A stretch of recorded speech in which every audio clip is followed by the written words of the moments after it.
I'm here in the studio with Aisling from CBA Casting, and we're going to talk all about headshots from the point of view of somebody who creates them and somebody who consumes them, somebody who uses them to make big decisions about your career. So, Aisling, welcome. Thanks. How you doing? Good. Excellent. Well, tell me, from your point of view, if you can, in a couple of sentences, what are you looking for when you look at headshots?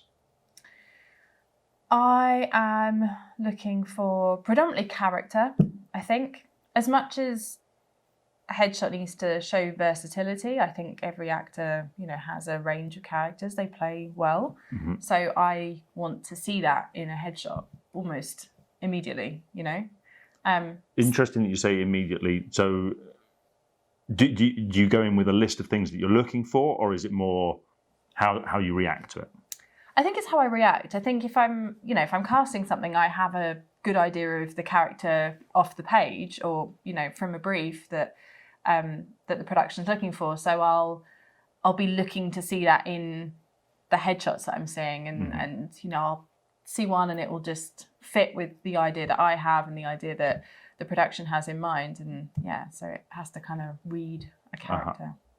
And how often or does it ever happen that you're in a situation where you're looking for the character that that you're casting for and you see other stuff that stays with you anyway, as in you might come back to that for a different production in future? Oh, yeah, absolutely. All the time. I mean, I love a bold headshot. Like, I love something that's a bit different and that kind of breaks the traditional headshot rules. So yeah, I often will see a headshot that just stands out from the bunch, and I'll go, "Oh, that's really cool," and have a kind of deep dive into that actor, and either flag it for something later on, or I'll have another project on the go that they haven't necessarily applied for, but they actually suit something that something else I'm doing. And so, how much of your job is I don't know? I mean, it sounds a little bit stalkerish, but it's fine. How much of your job is based on being a stalker? Quite a lot. I don't know that actors realise how much you're watching. Yes, yeah, and look, it's not as serious as I can't afford to be a full-time stalker, but I do like to have a little mosey in people's Instagrams if they're. It depends what it's for, right? But if it's for a job that is, maybe like a long-term thing more than just like a one-day shoot, like I kind of want to know what that actor's about and what they're going to bring to the production, other than what I'm seeing on their spotlight page, or so yeah, I do. I can be nosy. Let's talk about some specific things, because you mentioned rules and breaking rules. People have got different opinions about what the rules are to begin with. If you see something that does follow the rules, is that an instant no for you? How does that work? No, it's not an instant no. I guess what I mean is just we're quite used to the 8x10 format, and historic years ago it was black and white only, and now we're very much in a colour world. That is not to say if I see a killer 8x10 black and white headshot, that wouldn't pique my interest. It's very much it's the Jenga and the composition of creating a headshot, isn't it? Like, everything needs to be right for it to stand out. Okay, that sounds like a recipe maybe for kind of turning up the anxiety before going to a headshot session, though. Like, everything needs to be right. Would you be so bold as to say that there are rules from your point of view of what should and shouldn't be done? No, I like to be surprised. Thanks. Unflappable. Yeah, it's hard to surprise me, but I like it. I enjoyed that greatly. I like to see things that I maybe wouldn't expect, but your boo's thrown me. So that did surprise me. Not at the moment, but later on. Discombobulated. Okay. Okay. I mean, I think I get where you're going with it. From my point of view, I wouldn't say that there are rules that I would stipulate for everybody getting headshots, but I certainly have kind of my own rules about what I like.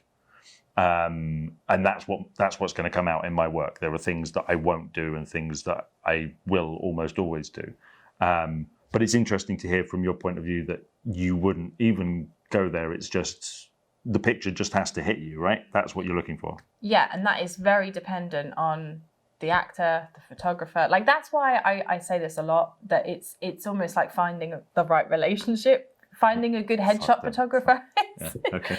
Finding the right headshot photographer is not a one-size-fits-all situation. So you'll do something amazing for one actor, whereas another actor might work better with another headshot photographer. Like, for me, it's a recipe, right? And that changes for every person. So I it's hard, but this is why, for me, headshots are so important, because when you do get it right, and that's not always a first year in the business thing, or a first shoot thing, or even a first 3 or 4 headshot shoot thing.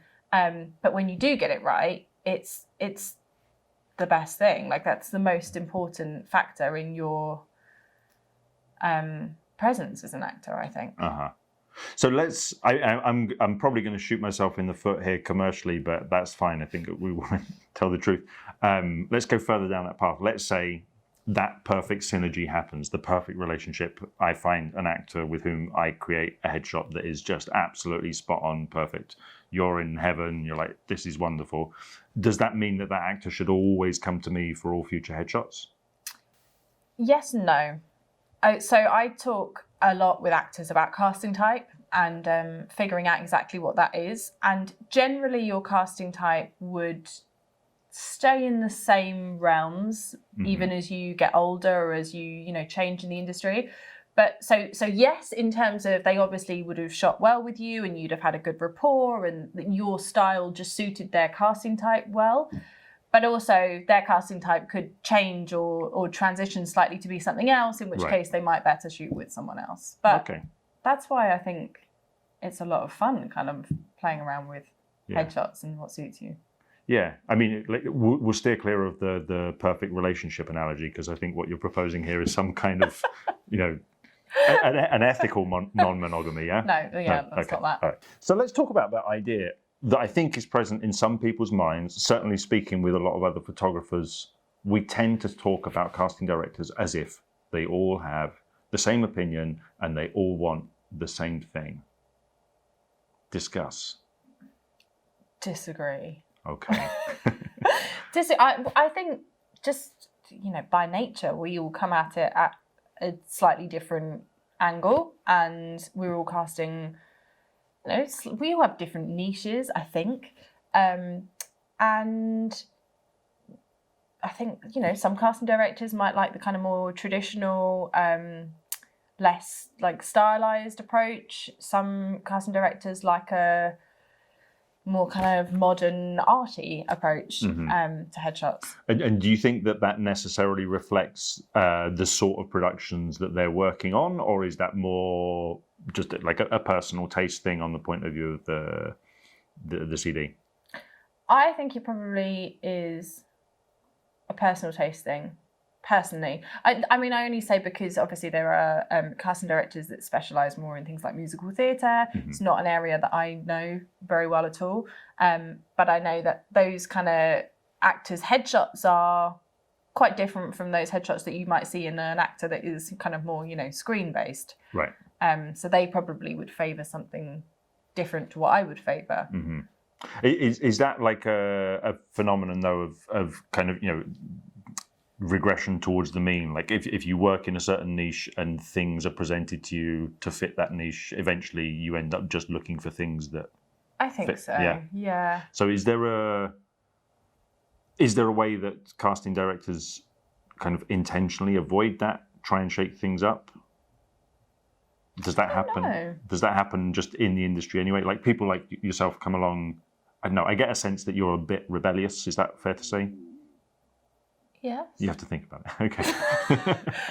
Yes. But I mean, is that? Don't tell anyone. Yeah. No. I think you're right. I mean, I'm coming at casting from the direction that I'm coming at it. Like I can't change the way that I came into the industry, and that's formed the way I think about things and the way I see the industry. So I definitely like something that surprises me and something that feels a bit fresher and a bit more modern. And I like a kind of bold, creative headshot, whereas a casting director that is used to working for a lot longer than me in this industry might like something a little bit more traditional because that's what they're used to working with. So with that in mind, again, speaking to a lot of photographers and a lot of actors, we do often talk about there being trends. And yeah, if I look at the work that I see being posted at the moment, I could say that there is a trend that's noticeably different from 2 years ago. Is that just me being in my bubble? And is that a thing? Yeah, I think it is. I think you'd have to ask someone that's been around a lot longer than me if this has always been the case, but I definitely see trends in headshots, in the last couple of years. But I wonder if it's to do with like the lines blurring more between the industry and, people are becoming more kind of they've always been multi-talented, but people are becoming multipods. They're actors and directors, they're actors and photographers, they're actors. So I wonder if people are just experimenting a little bit with the, the content they're creating. Like a cross-contamination. Yeah, yes, cross-contaminating. People are cross-contaminating the industry and I'm all for it. Okay. No hand sanitizer gel here. Okay. Masks on. Masks off for headshots. Yes. Yeah, probably number best. one rule. Probably best, yeah. So, I mean, with that in mind, trends, where do you see trends going at the moment? Is there anything that you're picking up on as things that you're favouring or things that you're seeing more and more at the moment that you didn't a few years ago? Yeah, I think... just off the top of my head, things like lighting is getting a little bit more contrasty. It's not so just sort of bright. Love a bit of contrast. It's not just kind of, clean and clear. I think there is a real attitude coming through with lighting, which I really like. Things like costume, it used to be quite typical to just kind of, clean t-shirts, no colour, no texture. The black polo neck. Yeah, and now it's it's really interesting seeing what people choose for their headshots now. Love texture in a headshot, probably more than color. It's not. I don't really worry so much about the colors in people's shots, but having that nice texture can really add something. For sure, yeah. I always work with that as well. I mean, I think partly it's because as a photographer, I'm also thinking in black and white some of the time, where texture is obviously far more important than color. But I think that it's an overlooked thing in wardrobe. Yeah, a beaten up old leather jacket or a bit of denim. There's a reason why it's still popular, right? It looks great on camera because of the texture. Yeah. The color is, it's a light blue, it's a mid blue, whatever. Yeah. But the texture of it is what gives it the interest. And somehow that confers something on the wearer, maybe. Absolutely, yeah. Because I think it does that thing where it adds to portraying a character, whatever that might be, and however it falls into your casting type. I think costume adds to that, undoubtedly. Are there any no-nos on that side from your point of view in terms of wardrobe choices? I mean, the only thing that would really kind of flag as a bit odd is something too revealing. Okay, like too much skin. Yeah, okay. just something that's a little bit too. What if I want to get cast as Tarzan? It's very niche. You might find yourself out of work for a little bit longer. For a long time. Yeah, it's going to be a while. I'm prepared for that. Okay, and I mean, to come back to that point, something that's too revealing. Why do you think that is? That's a no-no for you? Because I think composition-wise, when you're looking at it, as much as I love a headshot that's slightly further away now and not just the typical head and shoulders, I like when you can see a bit more. I'm all for that. But if you're then wearing something quite revealing, it becomes a lot of skin. And then actually that's not portraying anything, is it? That is you're just going to look flesh. Largely naked. Yeah. Yeah. So for Tarzan, great. For the everyday actor, that's probably not going to enhance the shot enough. Right. And also I'm just the costume is a great, source of adding to a headshot. So you'd want to get as much of it in possible. Wear as much as you can. So all the layers. Yeah. Is what you're saying, yeah. Okay. Hoods, scarves. Yeah. No. I mean, yeah, I get what you're saying there. The idea that the headshot you mentioned not being so close up, the idea there is that about just including more of the body and possibly the hands in the frame, or is it actually about being a bit more distant from the actor, the subject? I think for me, it's about the overall vibe of the shot, because you just, the slightly further away you are, the more you can see of a person's just physical presence. And for me, that's interesting. I know it could somewhat work against you in that you're not going to be as close to camera, so you're not going to be conveying maybe as much, or it's not going to capture as much emotion from your facial expressions, which is why I'd never necessarily advise an actor to use a slightly wider shot as their main headshot. Right. Yeah. But I always think it's quite nice to include it in your set. But you do a lot of that kind of further away stuff. So is that something you consciously do for the actor's benefit, or is that because you like that stylistically? Well, I mean, the way that I work, I shoot as much variety as I can, with the person that I'm working with, and then what ends up being seen is based on what we decide from what we've shot. So I shoot a lot more stuff than you will ever see. That's the nature of it. It's not so much for the actor's benefit. It's just that to me, it's obvious. It's another way to express yourself on camera. When we're working super close up and cropped in really tightly, all of the action has to be in the front of the face. As soon as we put in something like a table for somebody to lean on, even without seeing my face, just from the body language here, I'm already telling you a bit of a story, right? So it's another prop. It's another, not that the person in the picture is a prop, but you see what I mean. It's another element to use to tell the story. And sometimes it's the combination of those things. So we might be showing half the body, but be really close up with a wide-angle lens. So we get that combination of seeing a lot of information and feeling like we're really close and intimate. Yeah. And sometimes that works really great. Sometimes you want the camera to be on the other side of the room and have that shot of feeling distant and isolated, because that's a different story. Yeah, right? Yeah, absolutely. So I think, from my point of view, there are no rules on that. It's just interesting to hear how it's perceived. I think there's an importance in experimenting a little bit in your headshot session, because not everything is going to work, obviously. For sure, yeah. But you only need, 2 or 3 or 4 looks to work, and you're done. So, yeah. Agreed. Your turn with the question. Okay. What's the most important element of a headshot? The most important element of the headshot is the emotional impact. That's the thing that will keep me coming back, and that's true of all images, not just headshots. That's the thing that will keep you coming back to look at it again and again.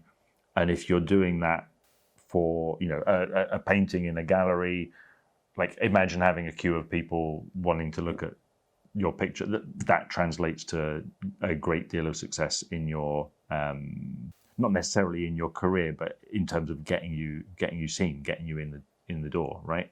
It means that it's memorable and for the right reasons if people have a strong emotional response to your picture.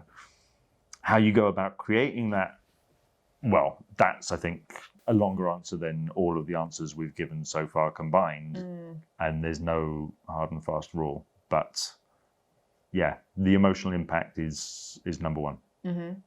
Yeah, I agree. I for me, it's, there's a lot of important factors that go into a headshot, but if your expression and presence isn't there, the headshot will There's fall nothing. flat. Yeah. Yeah. No matter how pretty No, the person is, how well the hair is And we styled. said that's not limited to headshots, right? We see this in all kinds of photography and portraiture. Anything that has like a human in it, there has to be some sort of emotional presence, or it just doesn't resonate, doesn't connect. And I would argue it's the case even if there are no humans in it, but then we're going well beyond the scope of this discussion about headshots. Come back for episode 2. Like if you gaffer tape a banana to a wall without emotion, will it sell for $20,000? I think not. No. The emotional impact has to be there. Okay, my turn for the question. Fizzy or still? Still, sorry. I know you gave me fizzy, but I didn't even give you a choice. Still, au naturel. Does that mean, obviously I'm using this as a way to introduce another concept to the question. Does that mean that you think of yourself more as a kind of traditionalist, a bit conservative in some ways? Actually, no. Like, quite the opposite. I would like to think I'm quite bubbly. Okay. But no, I think that this stems from me just being a very like quite fast-paced I'm just the normal one that comes out the tap. Just give it.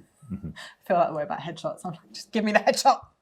So it's more of a like, let's not make a fuss. Let's get on and get the thing done. Is that where it comes from? No, I don't. No. Don't pass. Okay. That's a dead end. Don't have a conversation. You go. Okay, you go my with the turn. question. Yes. What excites you when the actor walks in for the headshot session? Oh, I mean, anything. Like every person that comes in is different. I think that's the number one thing that makes the job, constantly interesting. In a lot of ways, what we're trying to get to is broadly similar with each person. We've talked a lot about not having too much regard for rules and all the rest of it, but there are parameters within which, the picture's going to be, broadly speaking, the front of their head. It's going to be lit enough that we get a sense of what's going on expression-wise. So that's a parameter that I have to work within. But for each person that comes in, they present something different. So obviously the thing that is immediately apparent is their physical presence, but talking to people, things come out. And the beauty of it with actors is that doesn't necessarily have to be their actual real experience. That might be a character that they're portraying, but they do it in a way that it feels real to me. And yeah, each one is different. I mean, I tell you a thing that I love when I have people who are musical theatre people and they sing. I kind of make it a condition. Like, would you sing just a few bars? And hearing the power of a voice in this space. It's not a huge space in here, but hearing how it gets filled is quite an amazing experience. But in general, I would say that it's kind of like looking at a picture. Or rather, looking at a picture is like looking at a human. Probably got it the wrong way around. I'm a photographer. I'm allowed to prioritize incorrectly. In that first instant that I meet somebody as they come through the door, I will have some kind of emotional response. And because you're already seeing the picture. Yeah. Okay, interesting. So how do you tailor a session depending on who comes through the door? Like, I know we said about the certain parameters, but how do you tailor it to who you're then meeting? So for the most part, I keep it as sort of open and collaborative as possible. Like, I try not to go down the route of thinking, oh, well, I know this person is this tall, has this kind of body shape, has that kind of hair color, therefore, and pre-plan things. I don't like to go that route at all. It's much more about trying out the ideas that arise kind of organically during the session, accepting that not everything's going to work and you put it in the bin. If it doesn't, that's absolutely fine. Yeah. But there's definitely a thing of, I suppose you would call them archetypes. I mean, we spoke about earlier, if somebody has red hair, I'm going to tend towards thinking about greens for wardrobe and background. And it's sort of a trope in headshot photography to do that. but it also looks good. And I wouldn't go out of my way to avoid doing that, even though it's kind of obvious. I would certainly shoot that look as well. If it ends up in the final selection or not, that's a different matter. So it's not so much a process of conscious thought. It's more allowing my influences and their influences to come together during the session and create what we create together, and then make the selection from that based on what's based on what's working for them in terms of what they need for their career. Yeah. Bear in mind, obviously, I've got a vested interest in encouraging people to have their headshots done as often as possible. A slightly more measured approach would be, how often would you expect to see new shots from the same actor? As a general rule, I think once every 12 to 18 months. That being said, some people get really great headshots that can work for them for 2.5 years. Like if they don't change visually very much and, they're in a certain point in the career. For other actors, it might be a case of like they've changed drastically in 6 months, and so they really need to update them. And also, I think after about 6 months if your headshots are working for you or not. So it might be that you get some done, you feel very happy with them, but 6 months later, you're still kind of thinking, why it's nothing, I'm not really getting much. That might be a good kind of cue to look at getting some updates. And from your point of view, if you see, let's say it's one of these actors that you're sort of professionally stalking, is that not fair to say?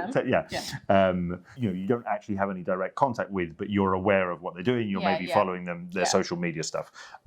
If you see that they're kind of bobbing around different photographers, getting new shots all the time, does that send any kind of signal to you? Is that it is what it is? Does it mean anything? Do you interpret it a certain way? It is what it is. I think, that being present, especially on social media as an actor, can be a real benefit. So people appearing a lot in like my feed or just coming onto my radar a lot is obviously going to, stick in my head more than someone that is not posting or not producing content, be it headshots or otherwise.